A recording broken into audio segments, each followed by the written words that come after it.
Okay guys, finally a Yadakk game. The first thing we do, of course, is build a road and a second warrior. And I'm going to pause here. So I'll pause the game to show you this. This is the reason it's a relief to play a Yadakk game. I mean, I love Ellie Ryan, but it's become a little too much. Those are all FFAs, some up to 12 players. And so yes, back to Yadakk now. So in the beginning with Yadakk, you don't research any more tech. You just send out warriors and you connect villages with roads. And as you can see, that allows you to upgrade fairly effortlessly. So normally Yadakk starts with what?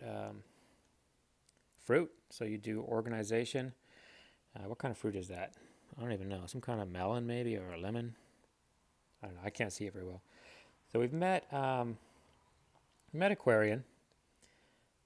It's a little scary sometimes to meet Aquarian because now you're prepared to get Tridentia spammed later in the game. So Aquarian gave us writing. Aquarian riders can be extremely annoying, especially around the water. And we went ahead and bought, what did we just buy? We bought hunting and forestry. So we chopped one tree. I know I said the objective is to just expand and connect villages with roads, but we kind of got slowed down on the expansion part. One reason is we've already encountered an enemy down in the south, and there's really only one direction we can expand to, and that is over to the west or the left of the map. So we're going to go ahead and tech some because expansion is kind of slowed. And there's Aquarian. He's trying to get a ruin. You know, I kind of feel sorry for him now because evidently he spawned down in the southern corner and he's trapped down there now. I mean, using roads and warriors, I'm not going to let, and now riders, roads, warriors, and riders, there's no way I'm going to let him out of the corner. Now Barter enters the scene, and he gave me, what did he give me? Organization. It would have been nice if he would have given me math, but yeah, we'll take organization because it does reveal that we have a lot of crops around our villages. So it's turn 9, still no super unit. I think we're going to try to take that Aquarian village and probably that village that barters after there as well. So we take the Aquarian village. No, we didn't. Okay. All right, so that village we did just convert down there in the south. We're not going to upgrade it though. There's a good reason for that. And then if we do take this village over here on the west of the map, that Barter's got his sights on, we won't upgrade that either. So hopefully he's only got that one ship. So yeah, we still haven't upgraded that village. All it needs is one population growth to reach the next level, and then it would bring in an extra 2 stars per turn. But I'm not going to convert a village that my enemy might be able to take, because then that's free upgrades for him, or not convert, but upgrade basically. I'm sure you get the picture. It's a little unorthodox. I mean, all you ever hear is get your villages to level 1 as fast as possible, and then level 2 is the second most important. But if the villages are being fought over, I mean, look, I just brought in another 2 stars per turn putting down a custom house. So I didn't need to upgrade those villages to get those extra stars. And again, I'm not going to give my opponent free upgrades if I can help. On the other hand, though, guys, if you're playing me, which often the first thing I see you do when we're both fighting our village is once you capture, you upgrade it. I just want to thank you for those free upgrades, and feel free to always upgrade your village as soon as you capture it. I'm on your side. Okay, so we expanded our capital over there with border expansion, and that was kind of mostly looking for whales, but we didn't find any additional whales. but we did around this other village we border expanded. So we're making bank with whales, and we did finally upgrade that village on the west, even though he might still take it, and that's because we bought navigation, and we were looking for our last opponent. So after buying navigation, I got an explorer out of that village, which then found Lux. Lux is in a sweet spot here. Aquarian, not a sweet spot. It's turn 13. I still have not seen any Tridentia. So this Aquarian player is playing a little unorthodox. It's not always a bad thing, but might be in this case. So our first attack on Lux, and it was met with ships there in the north that we can't even see. It just killed our warrior that was trying to take that village.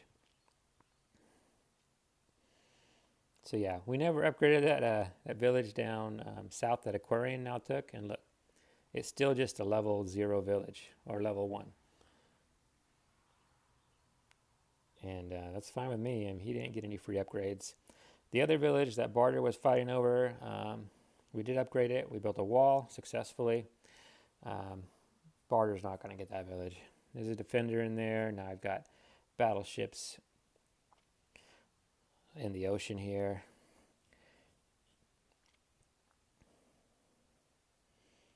We have a few giants out there. How many giants do we have? 2 giants, and I see a crab that Aquarian has. I see 1 giant that Luxador has.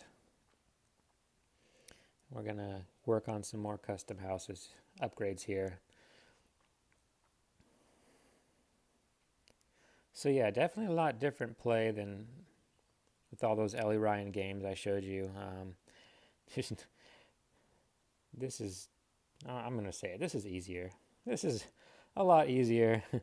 Yadakk is definitely one of the strongest tribes, given the right spawn. Which you're probably thinking that's the same with any tribe. Any tribe could be the strongest given the right spawn. But I'll tell you, Luxador and Barter, even if they don't get the right spawn, they can still be pretty strong. Yadakk needs a map where it can spread out fast, get a lot of initial villages. I mean, what did I get? 3 or 4 initial villages before I started fighting. So that's not bad. And then we had roads. We started with roads, so I mean custom houses. Those were easy to grab, or trade, I should say. So yeah, Yadakk, even though it's not a T0 tribe, it's definitely a powerhouse. Especially on a large map. Especially if you have enough free villages that you can grab like 3 or 4 in the beginning. So we finally got that village of Aquarians.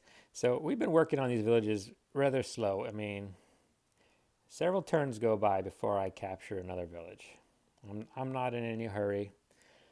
I'm playing defense and offense at the same time.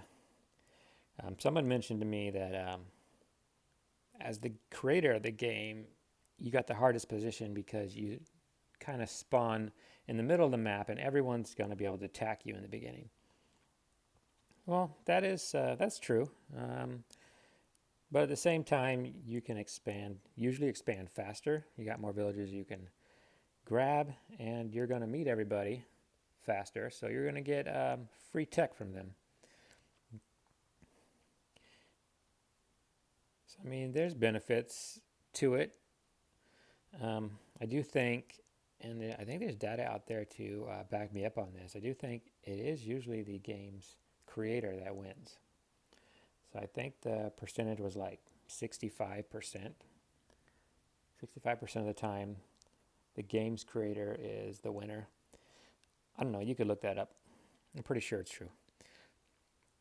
So yeah, Aquarian has not made any Tridentia, but they have made 3 or 4 crabs.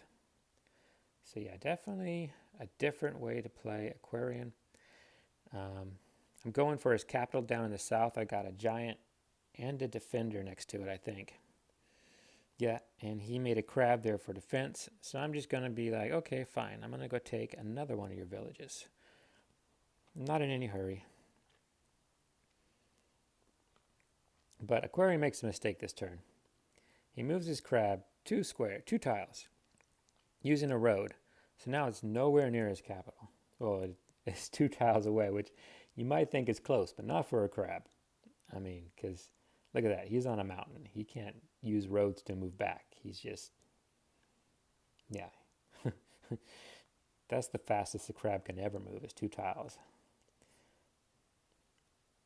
It should be like a snail, not a crab. The slowest unit in the game has got to be the crab.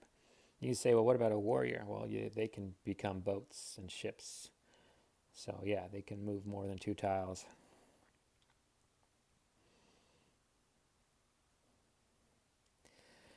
So yeah, he went and he started to attack my village there in the south, and I just kind of turned it around on him. So, I mean, in chess, it would be like, oh, here, I'm about to take your queen. Oh, yeah? Well, then checkmate. So instead of responding to the move he made, I just kind of one-upped him. So yeah, he moved that crab back, but it's too slow. It's too late. So I just moved 2 giants into his villages that turn, and that's it for Aquarian. This is pretty much where he resigns. And up here, you see me moving my catapults there. I'm going to make a wall of defenders. 3 defenders, 2 catapults behind him. My catapults can't be touched. And that's always fun. When a catapult's shooting you and you can't reach it. It's a really good feeling. I'm sure my opponent's going to love that. The only problem is, like I said, he's a bot. So I can't really take much joy in torturing a bot. I really don't like it when people resign. Don't get me wrong, I do it too. I mean, if the game's if it's useless trying to win, I mean, then just resign so the game's over faster, you know? But still, I don't like playing bots. So there we go. Aquarian's a bot. Is Luxador a bot yet? Yes, Luxador is a bot. Luxador is just going to spam catapults and defenders at this point. I don't remember what it was that made him quit. It was probably because he realized he fell behind in the naval race. I mean, he was kind of in a sweet spot if he got early custom houses. He was kind of uncontested up there. Maybe he could have spanned a navy. But I don't see a lot of ports. So it might have been a choice of his to do population growth as opposed to border expansion.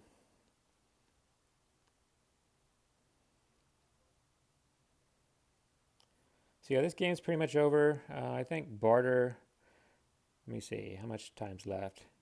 It doesn't really matter because you can see Aquarian's dead. Luxador has resigned. Barter's going to make one attempt to capture this this walled city of mine. I think he already did. Yeah, he already made an attempt to capture the walled city. He got a unit in there, which I, of course, killed. So now he's going to go navy to navy with me, and it's just going to turn out bad for him. I mean, he's got, what, 1, 2, maybe 3 villages at the max? No, he's got 3 or 4, actually. So 3 or 4 villages, and I've got 4 portside villages. So we might actually be even as far as villages that can make battleships or pump out defenders to become battleships. But as you can see, this turn I'm just going to decimate. I just decimate his navy. So that's pretty much it. There's no sense in watching this anymore. If If you have any comments, please drop them and let me know if you see anything I can improve on.